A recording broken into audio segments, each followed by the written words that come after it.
tell us about your assessment of the latest situation in Egypt and in the Middle East? Yes. Yes. You see, with respect, we are facing, and not only in Egypt and in the Middle East, but I think it's something which is very global, what I'm calling a double crisis. That is, on the one hand, the crisis of capitalism, and on the other hand, the crisis of the victims of capitalism, particularly the left, and particularly the Marxist, the communist socialist left. Now, the crisis of capitalism is that we have, as I explained more than once, I think, I submit, and I submitted it since the mid-70s of last century, along with Sweezy, Macduff, and we are very few to say so, that there has been a qualitative change in monopoly capital, which has become generalized monopoly capital. That is, a handful of monopolies control the whole economy. That is, all activities have been changed into de facto subcontractors, which allows monopoly capital to pump out not only the plus value, but a good part of the value created by all economic activities, including capitalist activities, of course. That is a degree of concentration of power and of wealth, which is qualitatively different from what it has been previously, even in monopoly capital. That is not viable. This is why I'm speaking of senile capitalism, because this concentration of control and wealth and pumping the value from everywhere leads to the impossibility of reinvesting that enormous and increasing surplus into the expansion and deepening of the productive systems. And therefore, it goes into speculation, it goes into growing inequality in income, and pauperization simultaneously. Now, the way monopoly capital, the result is that you have, as is obvious, very low rates of growth in the triad center, US, Europe, and Japan, very low, 1%, 0.2%. When they reach 2%, they say it's glorious. So very low. But they are, which means that the process accumulation becomes more than ever a process of accumulation by dispossession. Dispossession within their own countries through the privatization, for instance, of the pension funds, etc., but dispossession at a higher level in the peripheries, including China. This is why I'm saying that China is periphery number one of that senile capitalism. And therefore, high rates of growth in the peripheries, but the value created is widely pumped out to the benefit of monopolies, of the triad. Now, this is not viable. And this is creating a growing conflict between centers and peripheries, which explains a lot of things, including the ultimate way of running such a system is fascism. And fascism taking a variety of forms, whether chauvinist fascism, like in the Ukraine, vis-à-vis Russia, or pseudo-religious fascism, like in the Muslim countries, in India with Hinduism, in Tibet with the Dalai Lama, and so on. And direct military interventions, and that have started in the Middle East. But it is considered also possible for East Asia. The move of Japan to remilitarization, the conflict over the South Sea, Chinese South Sea, and so on, over the islands between Japan and Taiwan, is indicative of a real menace. Now, that is their crisis. But simultaneously, because the page of historical Marxism and historical socialism, whether in the Soviet form or in the Maoist form, the page have been turned. That is, they have achieved whatever they could achieve and were unable to move beyond and moving beyond. Same, the crisis of what I'm calling the national popular systems, which was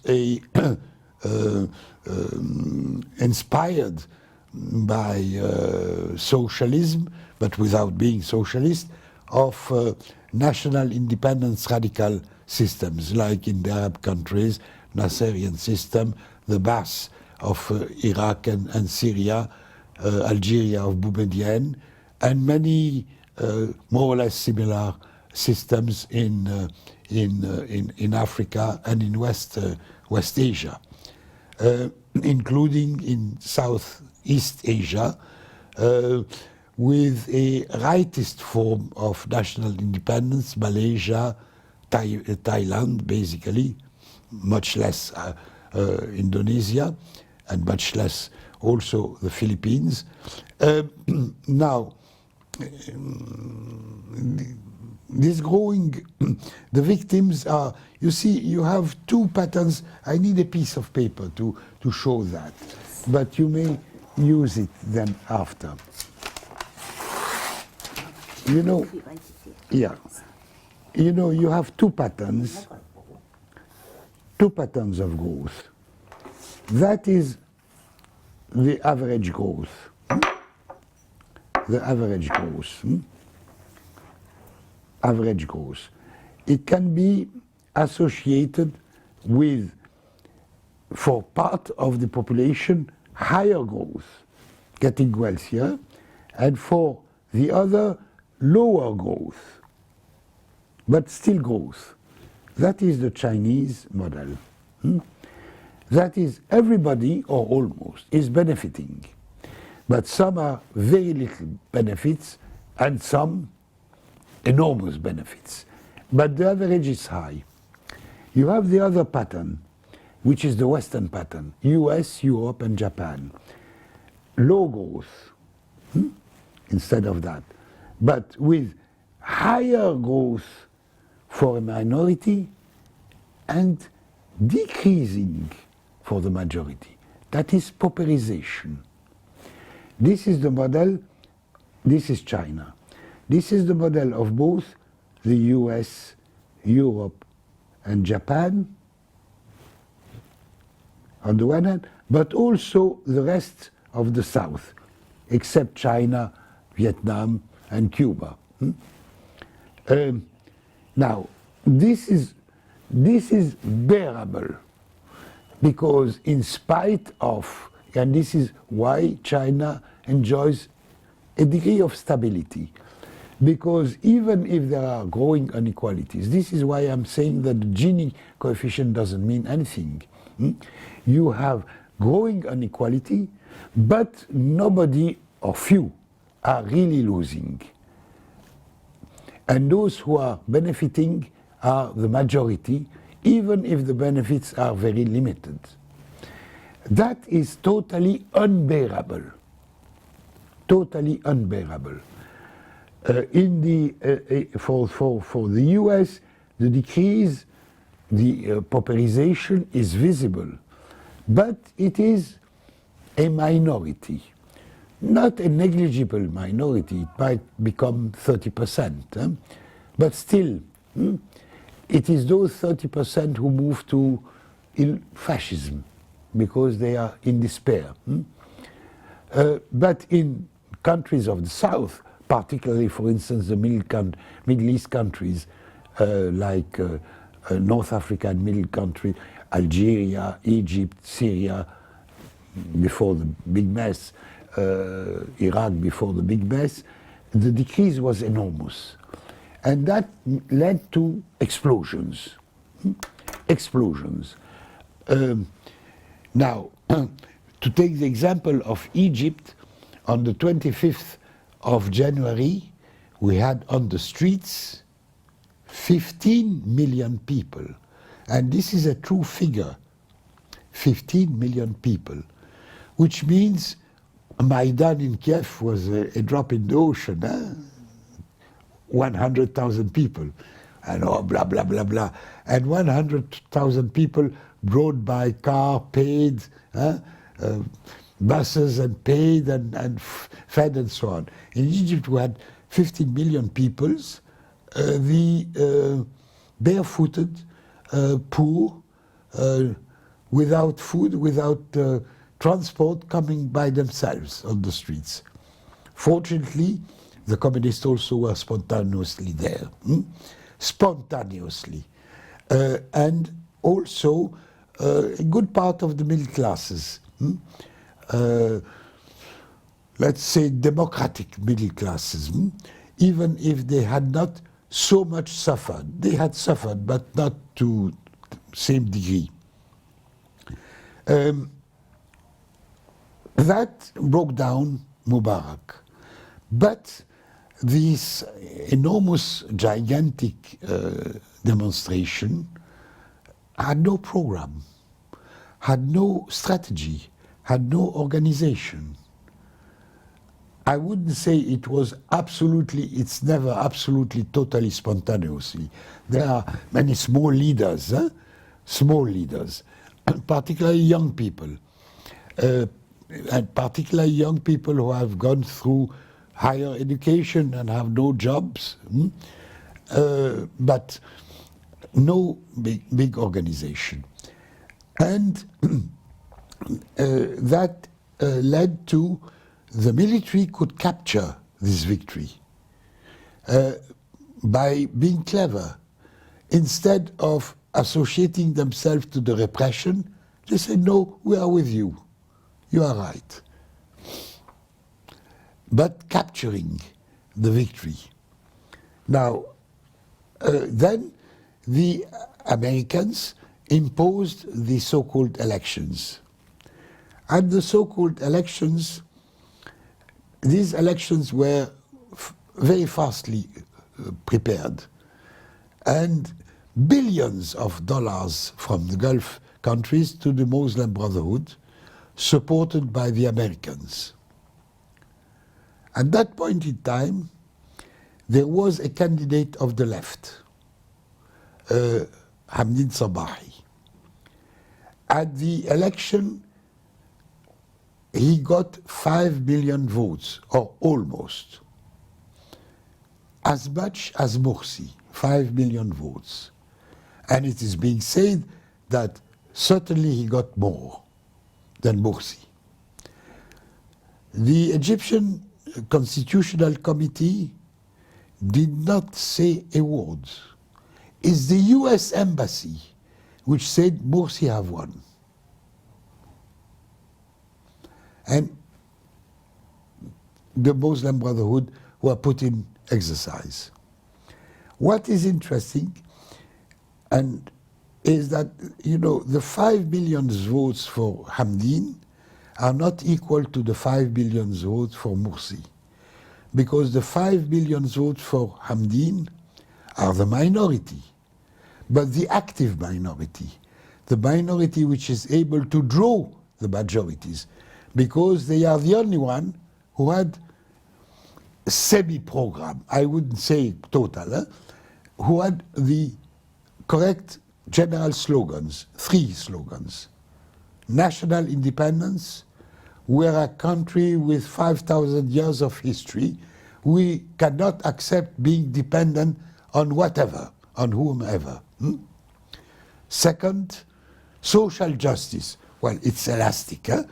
It's not socialism, but which means higher wages, conditions of employment, attempt to have full employment, insurance for the peasants to maintain their property of their land, small peasants, this type of things, and acceptable public services for education, for health, for housing, for transportation. And the third slogan was democracy, but not elections, democracy, understood with a beautiful sentence. Democracy is the right of the people to organize themselves by themselves to defend their interests. Nothing more. With or without elections, it's not important. The right to organize and to demonstrate strikes and so on as we want, freely, with no police repression, systematic police repression, except if some foolish people destroy something. But we won't do that. Now, the tactics of the US was to introduce, at that point in time, the Muslim Brotherhood stood with the government for the repression. But the US told them, and no, you move into the movement. And they moved in, which was a very, very clever tactic, because it shifted the debate from the real debate about national independence, social justice, democracy, to a false debate. God, do you believe in God or not? So what? It shifted the problem from real, actual problems of the people into imaginary problems, pseudo-religious, because they are pseudo-religious. It's not a theological debate. It's just blah blah. But it was very clever. So, but the Muslim Brotherhood, fortunately, show their face very quickly, very, very quickly. Morsi, people spontaneously started to say the Muslim coup d'etat, not elections, and a constant coup d'etat, because they were removing all top officials, replacing them by Muslim brothers in all services. And you know, Egypt is like China, is a country of institutions since long, long time. There are institutions to run the railways, to run the schools, to run the museums, to run, everything is organized, and has its own rules, which are not revolutionary rules, which are very normal conservative rules, but rules, who is selecting the head of the railways, who is selecting the head of museums, who is selecting the head of public transportation in Cairo, etc., etc. They brushed out all that, saying God is ruling everything and we are representative of God. The result was not only that this pattern continued, but worse, and with a total disastrous disorder. Now, within a few weeks, not even months, Muslim Brotherhood became hated by everybody. We must get rid of them. And then came the 30th of June.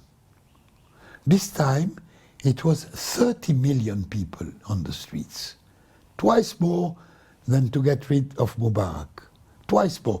And this is a true figure. It means that the whole of Egypt is about 100 million now. When you have 30 million people on the streets, in all towns, including small towns, it means everybody. And then saying Morsi should be removed, the Muslim Brotherhood should be removed, without even saying who is going to replace them. Are we going back to the old administration?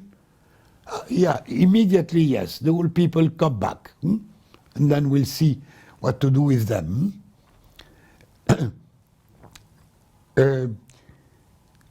Then the US embassy asked the army to suppress the demonstration.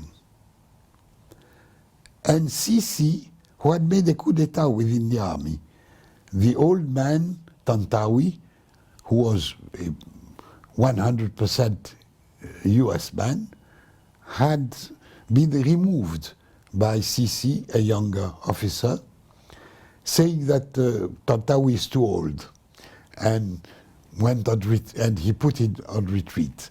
But that was eliminated and became the representative of the armed force.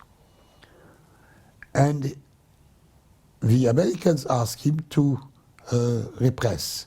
And he answered, I know what I'm doing. I shall not do it.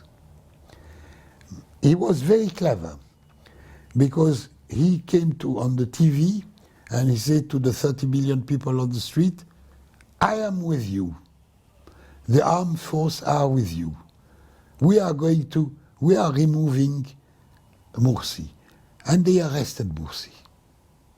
That the people could not do practically. Of course, he got immense popularity. To say that he is popular is unfortunately a fact. He is popular. But he is popular because the people who approve him think that he may turn to change the policy. And he does jests, appearance.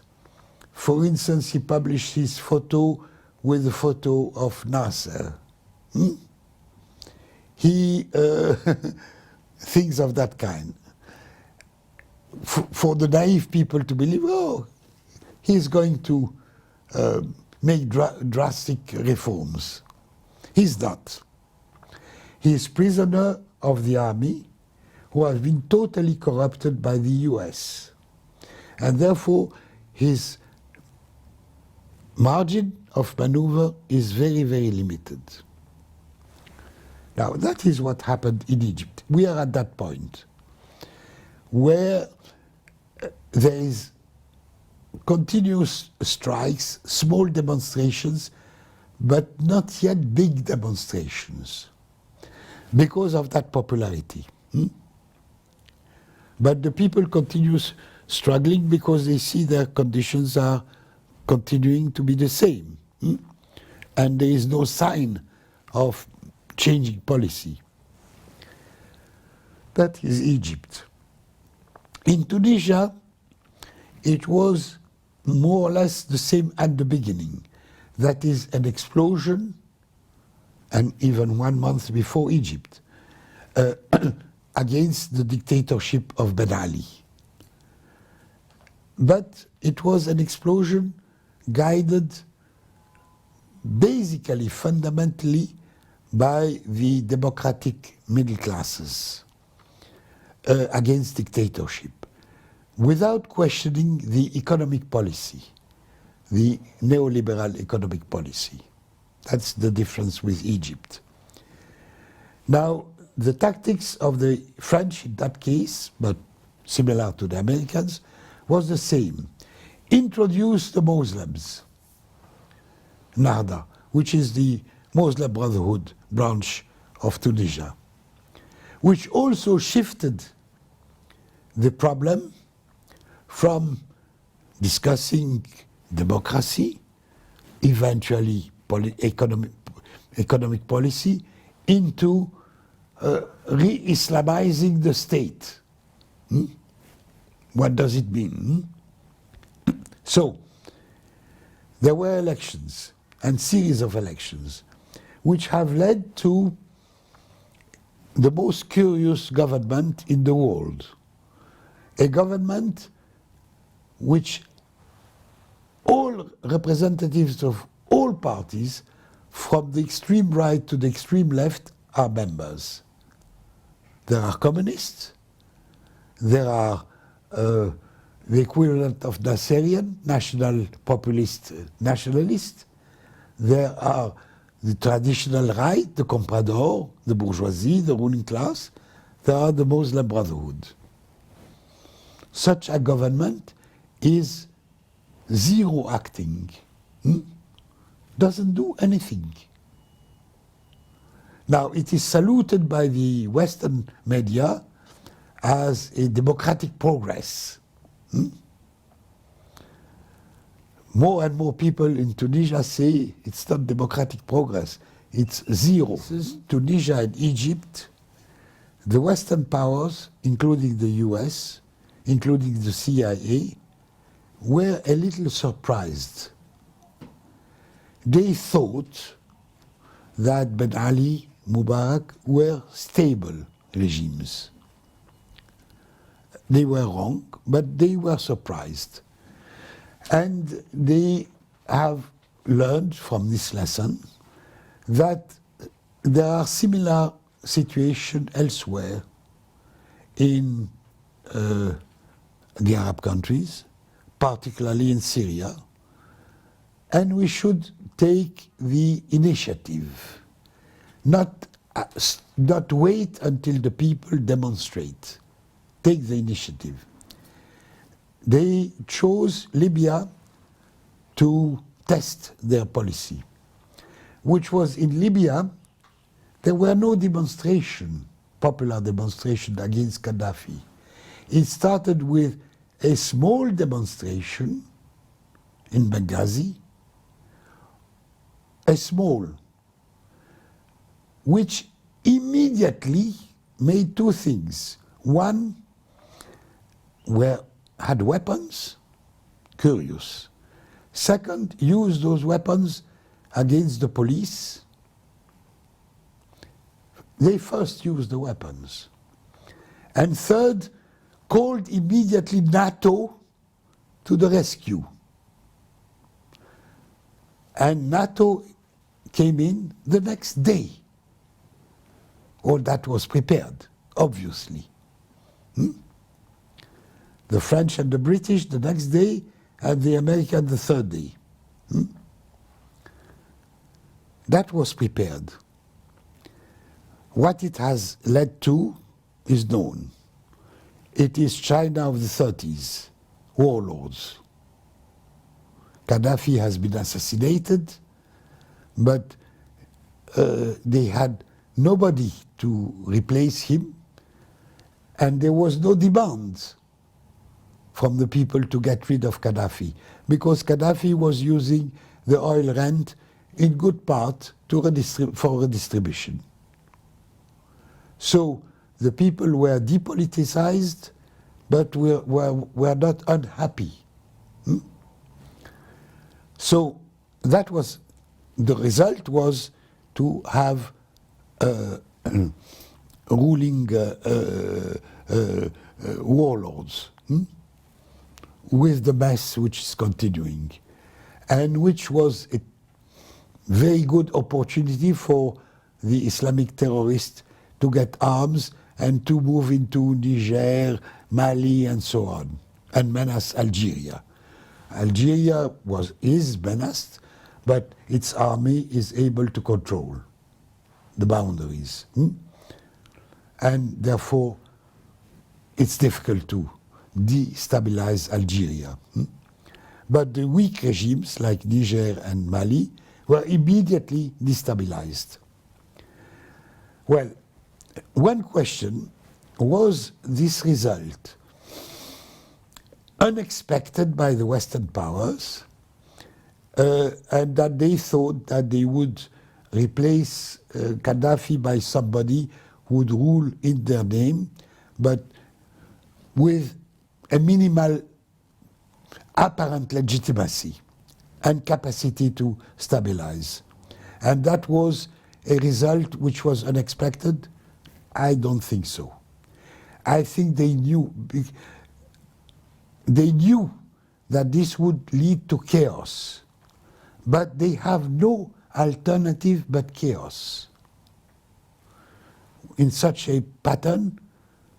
And if you don't correct the policy, then chaos, because the choice is chaos or revolution. Chaos is better. Now, after the experience of Libya, they moved immediately into the same strategy for Syria. Now, in Syria, which is different from Libya, closer to Egypt, it's a real society, but of that pattern. There were objective reasons for protest. The regime of Bashar, stupid, instead of negotiating, knowing what has happened in Egypt, negotiating from the start with the real representative of this popular democratic movement. And there was room for that, because nobody asked the regime to leave. Nobody asked Bashar to leave the country. Nobody. But change, start accepting new economic policy, social policy, and something, let's say, of democracy, particularly the middle classes. Bashar saw that there was no need to make any concession. But the Americans then took the initiative in front of such a case to reproduce the pattern of Libya. There were demonstrations, the first one in Dir'a and Homs. Small, relatively small, armed. And also who took the initiative to attack, in that case, not the police, the army. And also asking the same day the support of NATO, in that case of Turkey, which is a key member of NATO. Now, that is how the Syrian affair started. Now,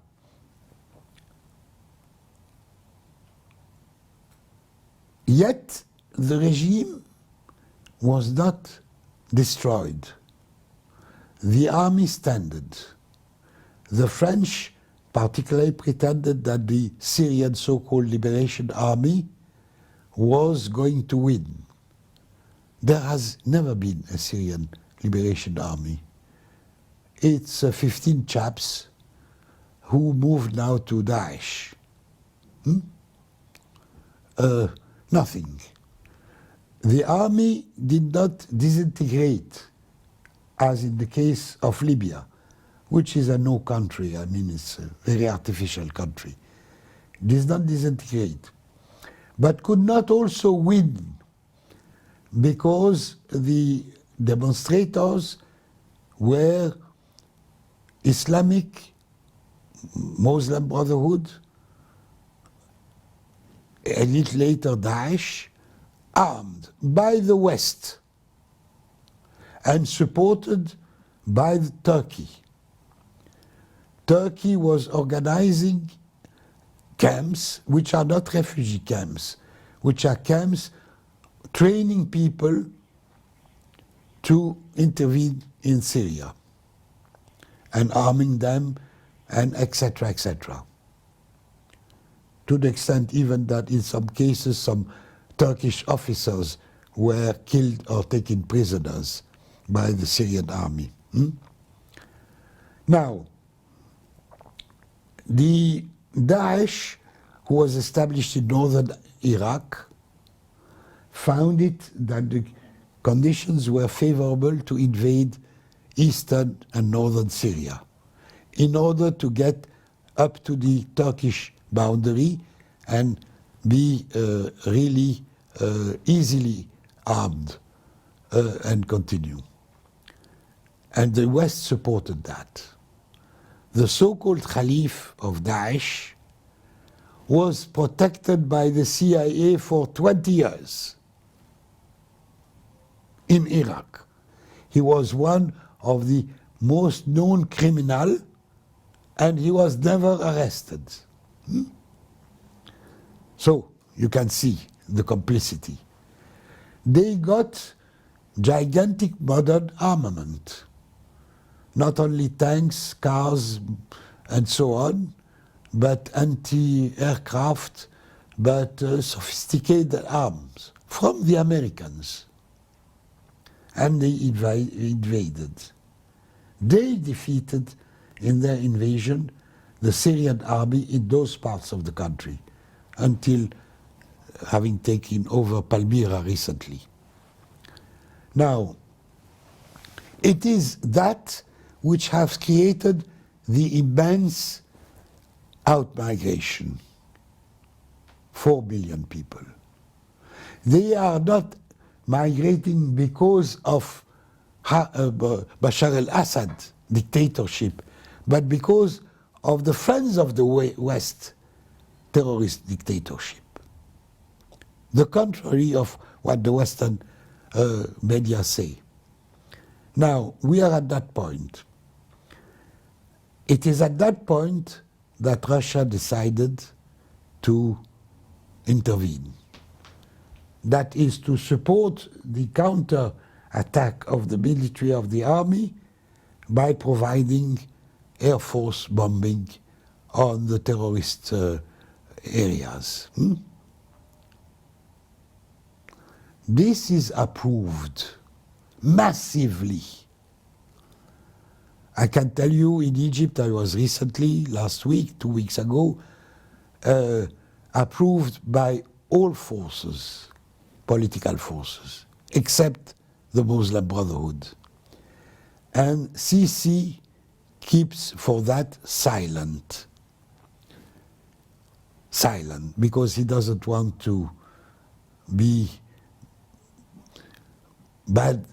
looked bad by the Americans and the Gulf countries who are supporting the Islamic movement and who provide him money to survive, the Gulf countries.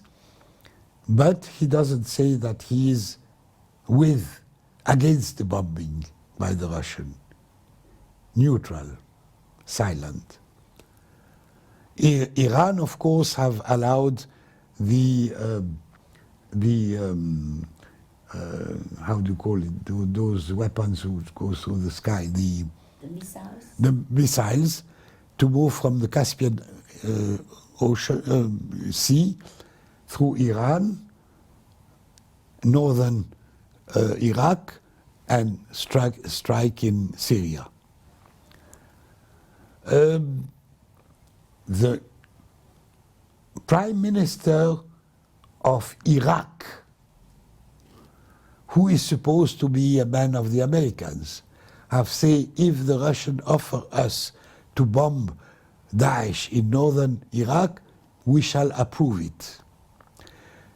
That is the beginning of the defeat of the strategy of the West.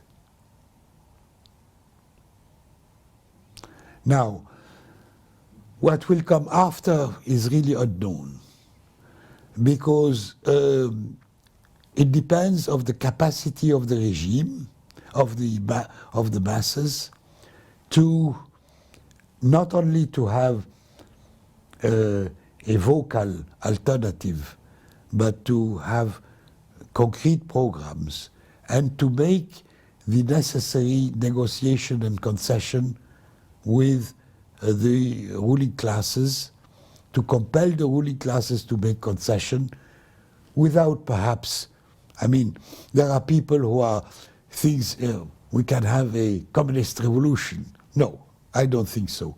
But we can have a victory over the most reactionary, pro-imperialist and comprador.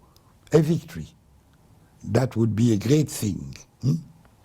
Now, Turkey is in trouble because Turkey, as a NATO country, was asked by NATO, and because they are Muslim, that it would be better that Turkey appears as supporting Daesh and the others than directly the Europeans and Americans.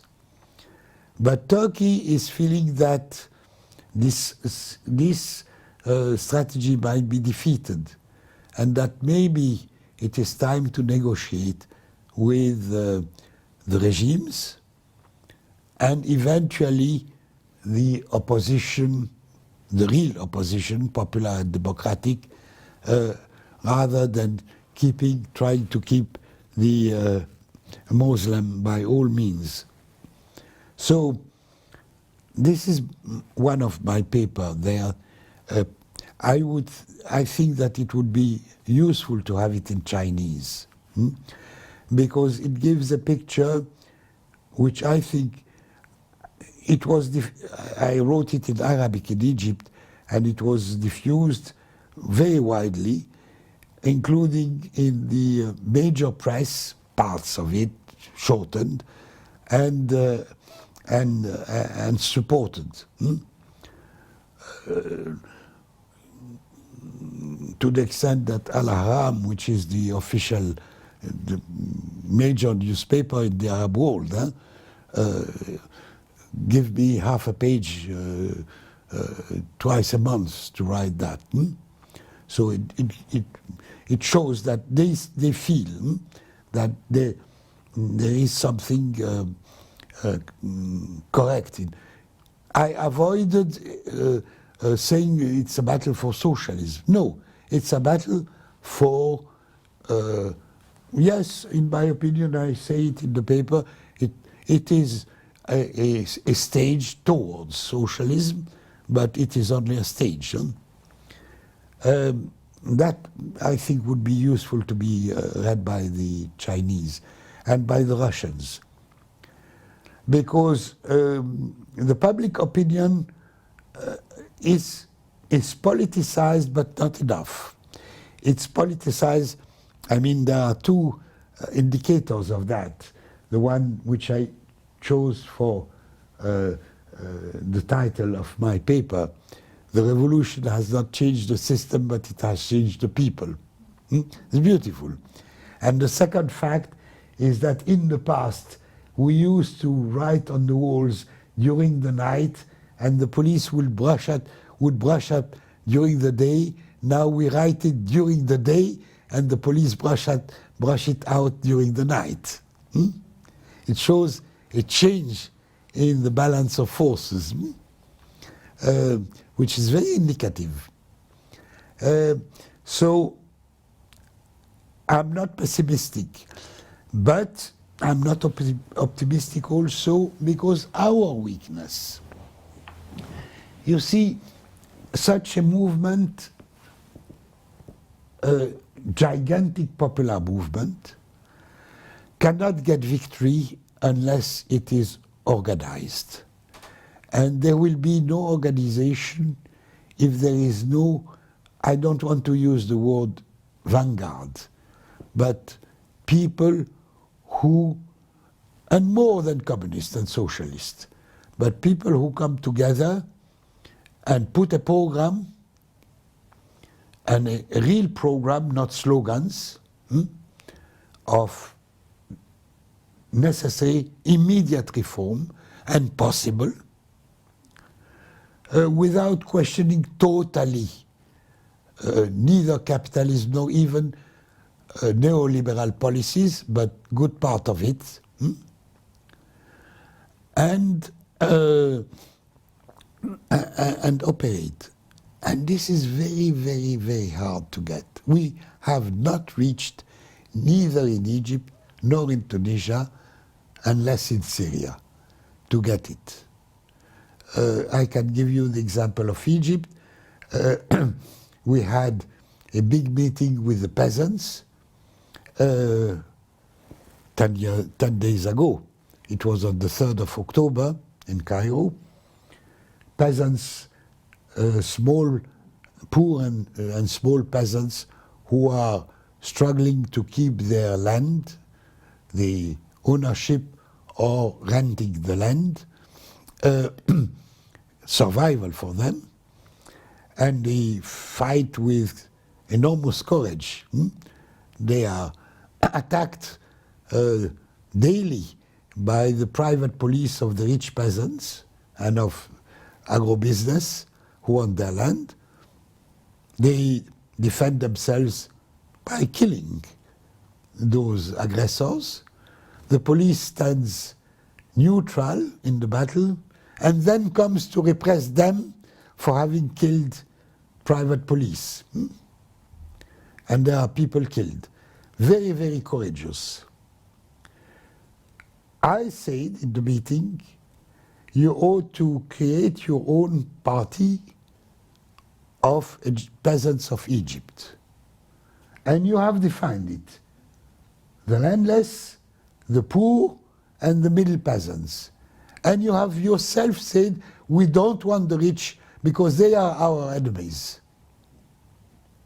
That's a good... Then the next day, there was a meeting of the Politburo of the communists. And I was there. And they said, no, we open our doors to them. And I said, look, they don't want to be led by other than by themselves. They don't want an intellectual to go to tell them what to do. Even somebody they respect. Even somebody they respect and they know a true ally. But they want to be led by themselves. They are going to be a spontaneous ally of us. But they will never come in our party. That was not understood. It's tragic. It's very tragic. I was alone to say that. There was sympathy from 4 or 5 people, but 10 others were no. This is not a Marxist tradition. We are a party of the exploited masses, all of them. So, we'd yeah. like to go into this particular Yeah. question about the relationship between the so-called vanguard, as they see themselves, Yeah. or as they would like others to see them, Yeah. and the relationship with the movements. Yeah. Yes. But would you like to? It's very complicated. One, the people, most of the people, normal people, including the poor, have lost confidence in 2 things: parties and elections. Parties, because all parties, and in the oversimplification, including the communists, are just fighting for having positions in government. And they don't change anything. So, no confidence in elections and parties. Perhaps we communists are benefiting a little of more respect because many people have been in prison, tortured and so on. And whenever there is a struggle, they are there.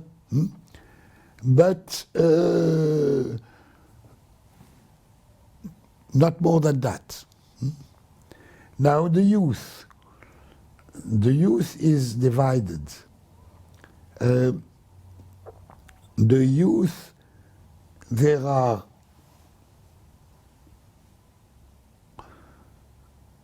four, in the case of Egypt, four semi-organization of the youth, each one of about 200,000 to 300,000 people, semi-organized, in the sense that they communicate, they have their network of communication. One of them is very close to us. To us, I don't mean to communists, to an alternative program which would respect the demands of basically starting from the bottom, the poor, but also including the correct bourgeoisie, those who are not compradors, and of course the middle classes. Another one is totally anarchist. We don't want leadership. We want to do, the people will do what they want. And what they want is good. As simple as that. But they have a voice. This view is shared by many people. A third one is closer to the middle classes, stressing on democracy. They have the illusion of, let us have correct elections. Nobody knows what does it mean. We say correct elections is to forbid the people receiving billions from the Gulf to be elected. But correct elections and respect of human rights, giving very much importance, and particularly women's rights. And on that side, they are very sympathetic people. But this is part of the reform necessary. If there is no economic change, the poor will remain, pauperization will continue. They are not victims of pauperization, so they are not for pauperization, in favor of it, but they don't feel it important. And the fourth one is captured by the Islamic ideology. That is, nothing has worked in history, neither capitalism nor socialism, and therefore Islam, which is our tradition, is the answer, with no content. And they can be manipulated, and they are manipulated. So it's not, you see, the protest and the young cannot be considered as something homogeneous.